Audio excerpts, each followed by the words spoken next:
Exclusive तस्वीरें आप सूर्य समाचार पर देख रहे हैं। किस तरीके से प्रदर्शनकारी अपनी मांगों को लेकर लगातार विरोध प्रदर्शन कर रहे हैं, लेकिन पुलिस उन्हें समझाने बुझाने का प्रयास किया, लेकिन जब प्रदर्शनकारी नहीं माने तो पुलिस को मजबूरन वाटर कैनन का इस्तेमाल करना पड़ा। और तस्वीरें आप देख सकते हैं, भारी संख्या में यहाँ पर प्रदर्शनकारी मौजूद हैं। हालांकि पुलिस की तरफ से, पुलिस छावनी में ये चौक तब्दील हो गया और पुलिस की तरफ से यहाँ पर वाटर कैनन का इस्तेमाल भी किया गया।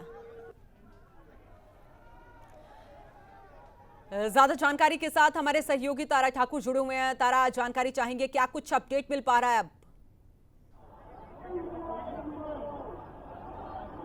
जी बिल्कुल, अगर यहाँ पंचकुला की बात की जाए तो इस वक्त हम मौजूद हैं पंचकुला के चंडीगढ़ पंचकुला बॉर्डर, जो हाउसिंग बोर्ड का चौक कहा जाता है। यहाँ पर आप स्थिति देख सकते हैं कि मेरे पीछे किस प्रकार से लगातार पुरानी पेंशन स्कीम बहाली की मांग को लेकर यहाँ पर प्रदर्शन किया जा रहा है। हजारों की संख्या में जो प्रदर्शनकारी हैं वो चंडीगढ़ पंचकुला बॉर्डर पर पहुंचे हुए हैं। वाटर कैनन का इस्तेमाल किया गया, टेयर गैस का भी इस्तेमाल किया गया, आंसू गैस के गोले दागे गए, लेकिन प्रदर्शनकारी जो है यहाँ से हिलने का नाम नहीं ले रहे। लगातार यही मांग कर रहे हैं कि जो पुरानी पेंशन स्कीम लागू की जाए, ताकि जो जिस प्रकार से जो हिमाचल प्रदेश सरकार द्वारा जो है पुरानी पेंशन स्कीम लागू की गई है, उसी तरह से हरियाणा में भी जो है पुरानी पेंशन स्कीम जो है लागू की जाए, उसको लेकर ये प्रदर्शन चल रहा है लगातार। तारा, क्योंकि जिस तरीके से कल प्रदेश का बजट सत्र शुरू होगा और ऐसे में बजट सत्र से पहले ओपीएस का मुद्दा लगातार प्रदेश में गर्माता हुआ नजर आ रहा है, और ऐसे में सरकार के पास चुनौतियां भी बहुत सारी हैं, क्योंकि बजट सत्र की शुरुआत होनी है कल से। जी बिल्कुल, कल बजट सत्र की शुरुआत है और एक दिन पहले ही जो है यहाँ पर हजारों की संख्या में जो सरकारी विभागों के कर्मचारी हैं वो पेंशन स्कीम लागू करने की मांग को लेकर प्रदर्शन करते नजर आ रहे हैं। लगातार प्रशासन जो है बातचीत करने की कोशिश कर रहा है, प्रदर्शनकारियों से बातचीत करने की कोशिश कर रहा है, लेकिन अभी कोई भी जो है नतीजा नहीं निकल पाया है। प्रदर्शनकारियों द्वारा बैरिकेड भी जो है तोड़े गए हैं, पर चंडीगढ़ पुलिस लगातार उनको रोकने की कोशिश कर रही थी। प्रदर्शनकारियों द्वारा बैरिकेड तोड़कर जो है चंडीगढ़ में प्रवेश करने की कोशिश की गई, लेकिन सफल नहीं हो पाए और पुलिस द्वारा जो है आंसू गैस के गोले और वाटर कैनन चलाकर जो है प्रदर्शनकारियों को रोका हुआ है। फिलहाल अभी भी जो स्थिति है वो तनावपूर्ण बनी हुई है। प्रदर्शनकारी आगे चंडीगढ़ मुख्यमंत्री आवास घेराव के लिए जाने की कोशिश कर रहे हैं, लेकिन चंडीगढ़ पुलिस और पंचकुला पुलिस जो है लगातार उनको रोकने का प्रयास कर रही है। जी तारा, एक और जानकारी चाहेंगे, क्योंकि बॉर्डर है, पंचकुला बॉर्डर है और ऐसे में चंडीगढ़ और पंचकुला का ये बॉर्डर माना जाता है, तो क्या सीमाओं को सील कर दिया गया है?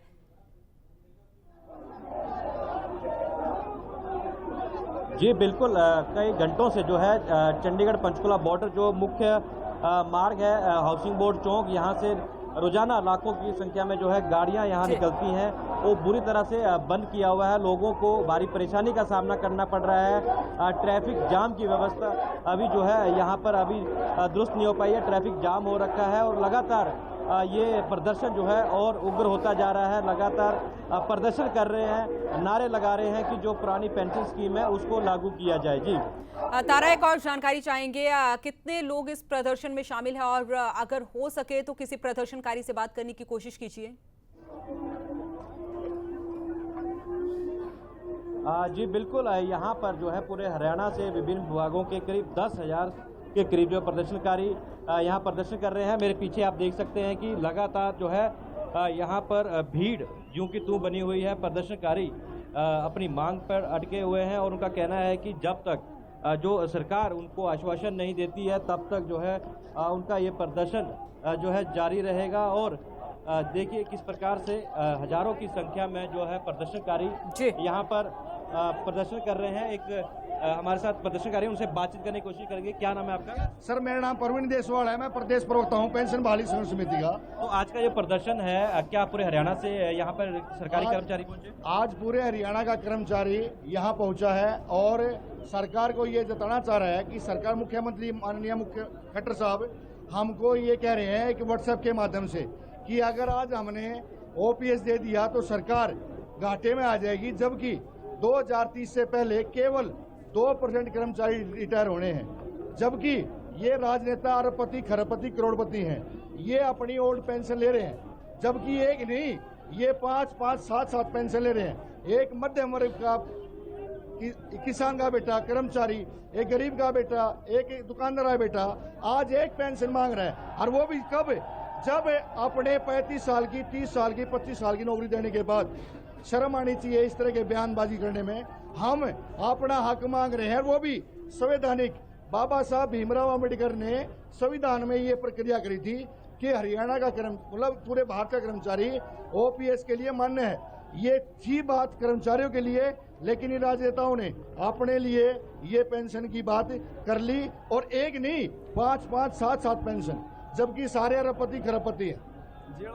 तो आगे की क्या रणनीति रहेगी? मुख्यमंत्री आवास घेराव के लिए जा रहे हैं, क्या पहले भी कोई बातचीत हुई आपकी ओल्ड पेंशन को लेकर? देखिए श्रीमान, मैं आपके चैनल के माध्यम से पूरी हरियाणा की जनता को जताना चाहता हूँ कि हम जितने भी यहाँ पर कर्मचारी हैं, सारे मध्यम वर्ग के, गरीब परिवार तबके के बच्चे हैं और कर्मचारी हैं। आज आप हरियाणा सरकार को हमारे आपके चैनल से माध्यम से ये कहना चाहेंगे कि हमारे को जब तक ओपीएस नहीं मिलती, हरियाणा का कर्मचारी अब रुकने वाला नहीं है। हम आर पार की लड़ाई अगर इन्होंने दी तो ठीक, नहीं तो हमारा हरियाणा का कर्मचारी सत्ता परिवर्तन का भी काम करेगा। जी बिल्कुल, ये थे हमारे साथ जो है ओल्ड पेंशन स्कीम की जो मांग कर रहे हैं प्रदर्शनकारी। उनका कहना है कि आर पार की लड़ाई लड़ेंगे, अगर जरूरत पड़ी तो सत्ता परिवर्तन भी करेंगे, लेकिन सत्ता परिवर्तन की बात लगातार कर्मचारी कर रहे हैं तारा। लेकिन जिस तरीके से एक साल है 2024 का अगर जिक्र किया जाए, 2024 में लोकसभा और विधानसभा के चुनाव होने, ऐसे में सरकार के सामने चुनौती बहुत बड़ी है, क्योंकि हमने यही चीज जो है वो हिमाचल चुनावों में भी देखी किस तरीके से कांग्रेस हालांकि पहले कह चुकी है कि अगर कांग्रेस की सरकार आती है तो ओपीएस लागू किया जाएगा, और कांग्रेस इस मुद्दे को भली भांति भुनाने की कोशिश जो है लगातार कर रही है।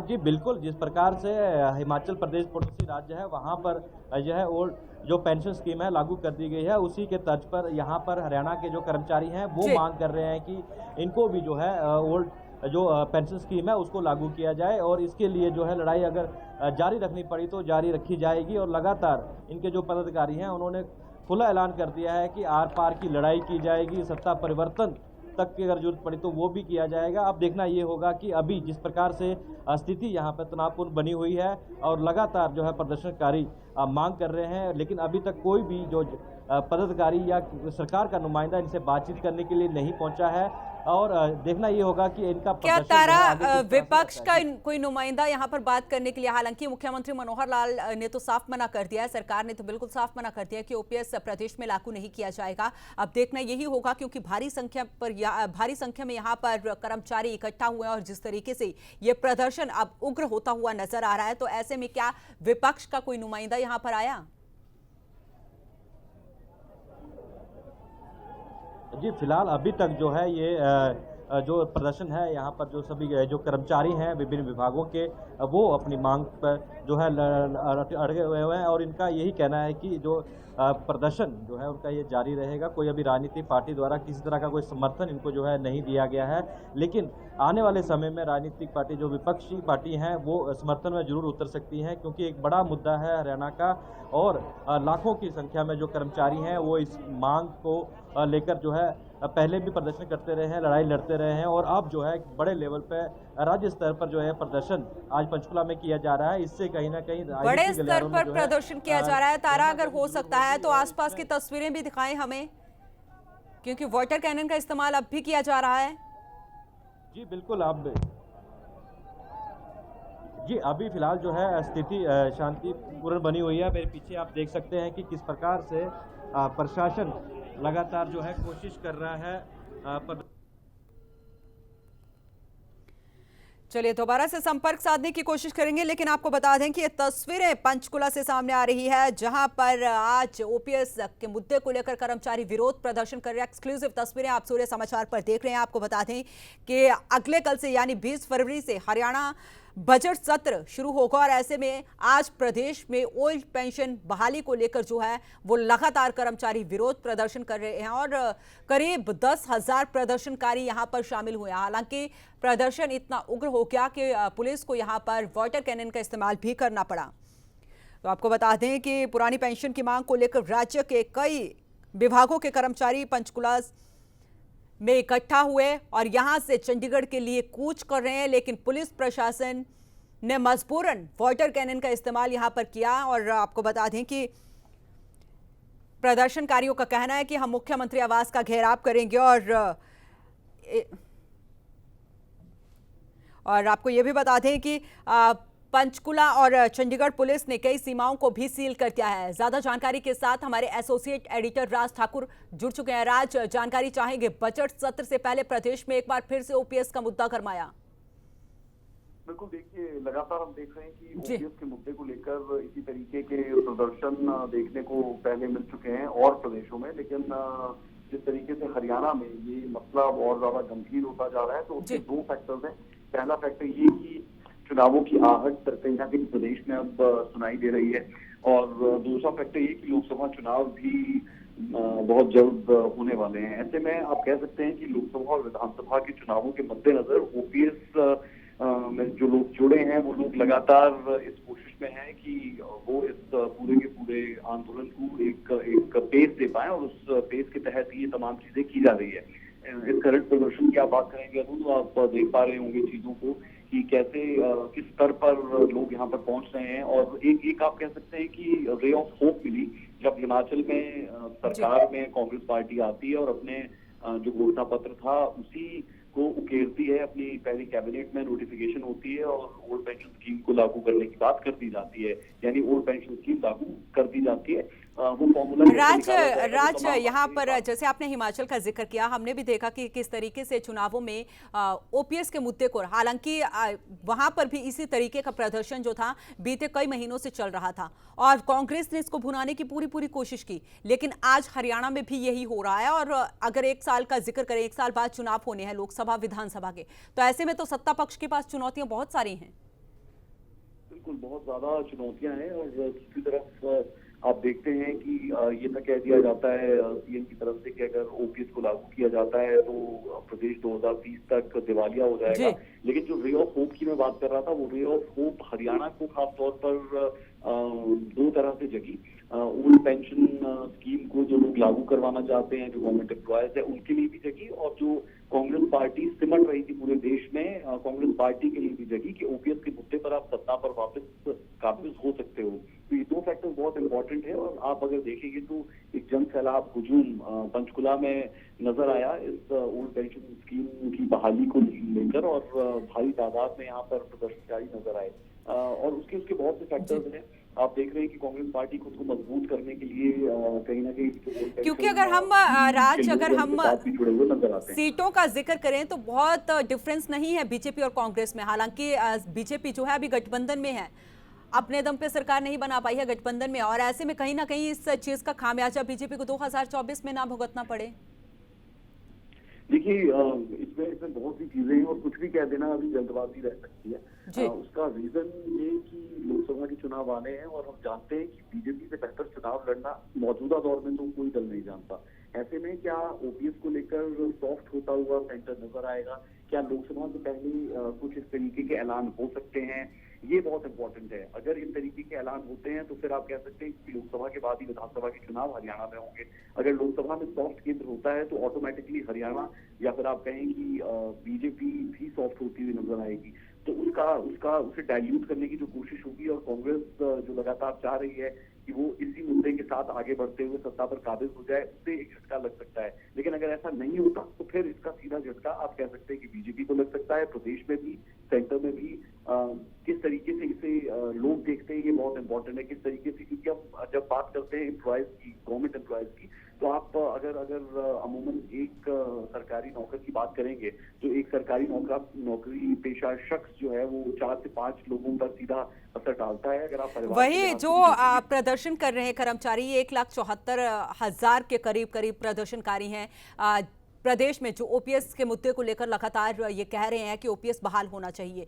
और ऐसे में अगर एक परिवार का जिक्र किया जाए तो 4 या 5, तो ऐसे में तो कुल मिला के 5 से 7 लाख तक ये आंकड़ा पहुंचता है। बिल्कुल पहुंचता है। लेकिन देखिए, हम सीधे ये कहते हैं कि इतने लोग इससे सीधे इम्पैक्ट होते हैं, ये भी बहुत जल्दबाजी होगी। उसका रीजन ये रहता है कि विचारधारा के साथ कुछ लोग चलते हैं, कुछ लोग मुद्दों के साथ चलते हैं, कुछ लोग मोदी के साथ चलते हैं, तो बहुत से लोग छिटक जाते हैं, बहुत सी चीजें हो जाती है। लेकिन एक जनसमूह ऐसा है जिससे सीधा सरोकार ओपीएस से है, इस बात को नकारा नहीं जा सकता और शायद कोई पॉलिटिकल पार्टी भी इसे नकारना नहीं चाहेगी। लेकिन दूसरी तरफ बात रही प्रदर्शन की, बात रही उम्मीद की, जो उम्मीद हिमाचल के बाद जगी, राजस्थान के बाद जगी, इन तमाम राज्यों में जहां पर कांग्रेस की सरकार है वहां पर जिस तरीके से वादे किए गए उन्हें इम्प्लीमेंट किया गया, तो कहीं ना कहीं एक उम्मीद हरियाणा के लिए भी जगती हुई नजर आती है। अब इसमें देखना ये होगा कि सरकार के सामने चैलेंज क्या है। सरकार के सामने चैलेंज सबसे बड़ा देखना यही होगा कि सरकार के सामने चुनौतियां कितनी है। बहुत बहुत शुक्रिया राज तमाम जानकारी के लिए आपका।